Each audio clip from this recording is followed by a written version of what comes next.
Olá, bem-vindo a Salmos para uma quarentena. Nós vamos meditar um bocadinho num salmo e pensar nele também dentro da realidade que nós estamos a viver da pandemia mundial e da nossa necessidade de uma certa reclusão. O salmo de hoje é um salmo muito querido de muita gente, é um salmo favorito de muitas pessoas, o salmo número 127. É um salmo que tem duas partes muito distintas, mas a sua primeira parte é muito bela, nos lembrando sobre a importância da bênção de Deus para tudo aquilo que fazemos. O Salmo 127 é um salmo atribuído a Salomão, ou pelo menos assim aparece nas nossas Bíblias. É claro que também existem outras opiniões. Alguns dizem que ele não é propriamente um salmo escrito por Salomão, mas que estaria de alguma forma homenageando a Salomão. E também há uma tradição judaica que diz que este salmo é um salmo de Davi para Salomão, ou seja, não é um salmo escrito por Salomão, mas que o seu pai teria escrito a Salomão para que Salomão pudesse se lembrar de que realmente precisava do Senhor para aquilo que ele tinha diante de si na responsabilidade do reino. E o Salmo 127 diz o seguinte: Se o Senhor não edificar a casa, em vão trabalham os que a edificam. Se o Senhor não guardar a cidade, em vão vigia a sentinela. Inútil vos será levantar de madrugada, repousar tarde, comer o pão que penosamente granjeastes.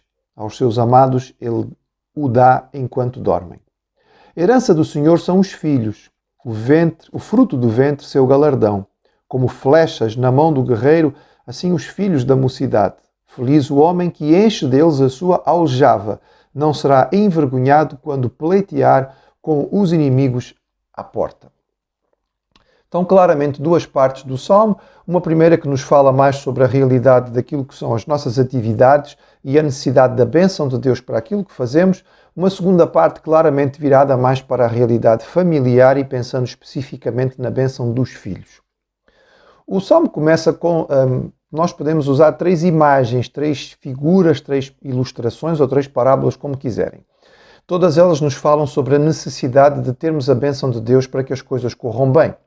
A primeira diz, se o Senhor não abençoar, não é? Se o Senhor não edificar a casa, em vão trabalham os que edificam. A ideia aqui inicial poderá ser a construção de uma casa, fisicamente falando, ou seja, precisamos da bênção de Deus para levantar uma casa física. Mas também aqui é provável que esteja envolvida a ideia de casa, não somente casa construção, mas casa no sentido de nome, no sentido de família. A palavra do salmista poderá ser esta: se o Senhor não nos ajudar a edificar a nossa família, se Ele não nos ajudar a levantar o nosso lar, nós não vamos conseguir fazê-lo. Se não for o Senhor a estabelecer o nosso nome, o nome da nossa família, o nosso nome pessoal, também em vão nós estaremos a trabalhar para estabelecer o nosso próprio nome. Se este salmo realmente é dirigido a Salomão, talvez até pudesse haver aqui a ideia: Salomão, se o Senhor não te ajudar a edificar o templo, de certeza que as coisas não vão correr da melhor maneira.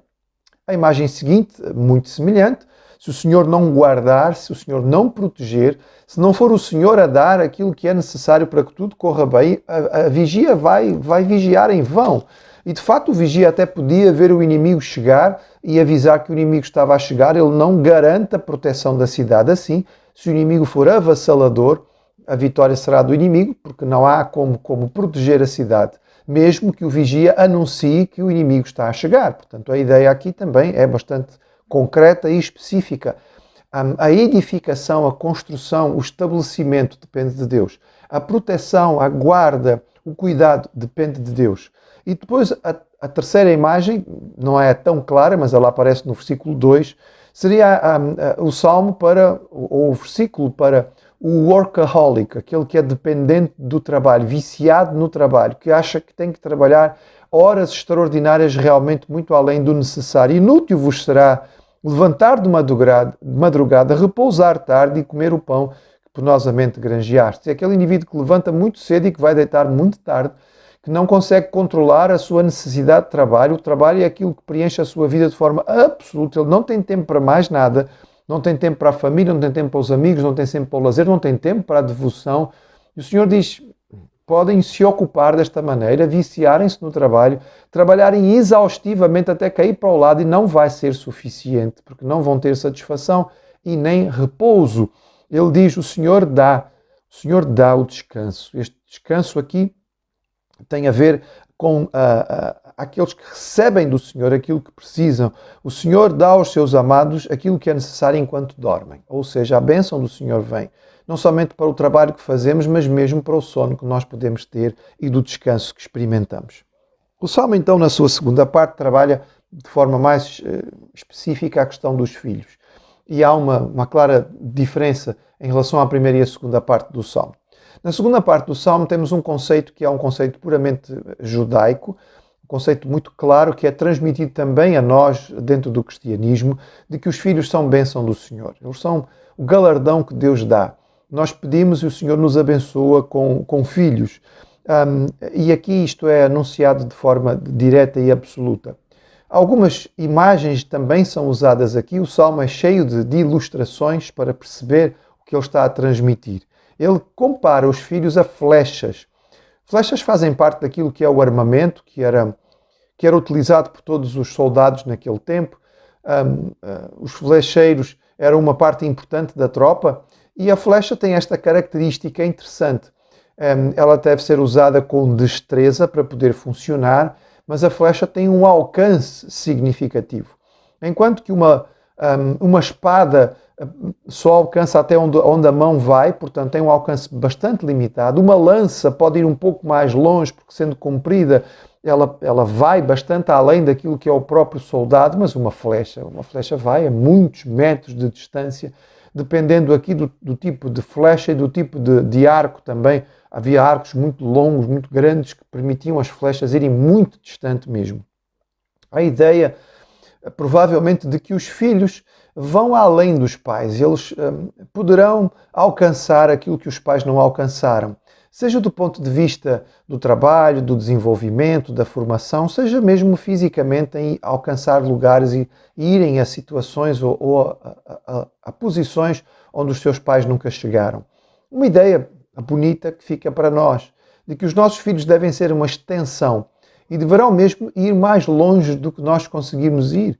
Será natural que cada geração possa olhar para a geração anterior como exemplo, mas que também possa estender-se e ir mais longe do que a geração anterior. Isto seria muito bom, seria motivo de contentamento. Esta satisfação parece ser aquela que o salmista descreve aqui. Os filhos são como flechas que vão muito longe. Depois ele fala então que vale a pena aqueles que podem encher a sua aljava. Hoje em dia já diríamos que é muito pouco comum a ideia de que vale a pena ter muitos filhos. Os filhos hoje em dia são muito caros, não é? Nós temos toda a necessidade de que se criou, provavelmente muito além do que era realmente necessário, de se ter tantas coisas para se poder ter um filho. E realmente ficou muito caro. E hoje em dia, sobretudo no mundo ocidental, a tendência é para um filho, às vezes 2. Quando alguém tem 3, nós já achamos estranho. Famílias com 4, 5 ou mais filhos são olhados quase que de lado. Esta gente perdeu o juízo, não é? Mas no tempo bíblico, e ainda hoje em dia, em muitos contextos orientais, a ideia de ter muitos filhos é muito importante.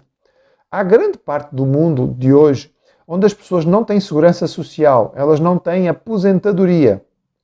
A sua aposentadoria são os filhos. Se eles não tiverem filhos que possam tomar conta deles na velhice, eles estão perdidos. Daí aquela ideia da mulher estéril que não tem proteção no seu futuro, não é? Daquela que fica sem os seus filhos morrem, ela não tem qualquer tipo de cuidado quando a velhice chegar. Pelo contrário, como diz aqui o salmista, aquele que enche a sua aljava de filhos tem garantia absoluta de que quando a idade avançada chegar, ele vai estar bem cuidado, porque ele tem aqueles que vão atendê-lo. E nas portas, ou seja, naqueles locais de julgamento, nos locais onde a cidade se reunia, nos locais onde se discutiam as várias questões, ele é representado por vários filhos, ele tem o testemunho de várias pessoas e, portanto, ele não passa vergonha. Ele não está sozinho, ele não está isolado. Mas ao ter que se apresentar diante dos outros que fazem parte da sua comunidade na cidade, ali na porta, que é o local em que isto acontece, ele está muito bem representado e protegido e, portanto, ele não passa absolutamente nenhuma vergonha. Pensando neste tempo de pandemia e também na proximidade do fim da reclusão, em que nós poderemos voltar às nossas atividades mais normais. Recordemos que se o Senhor não edificar a casa, em vão trabalhamos.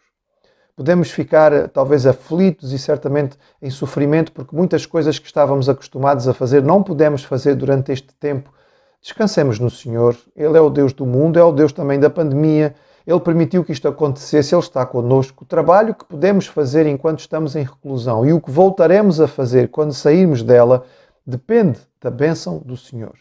Que seja Ele a edificar a nossa casa, que seja Ele a guardar-nos e a proteger-nos, que seja Ele a abençoar o nosso trabalho.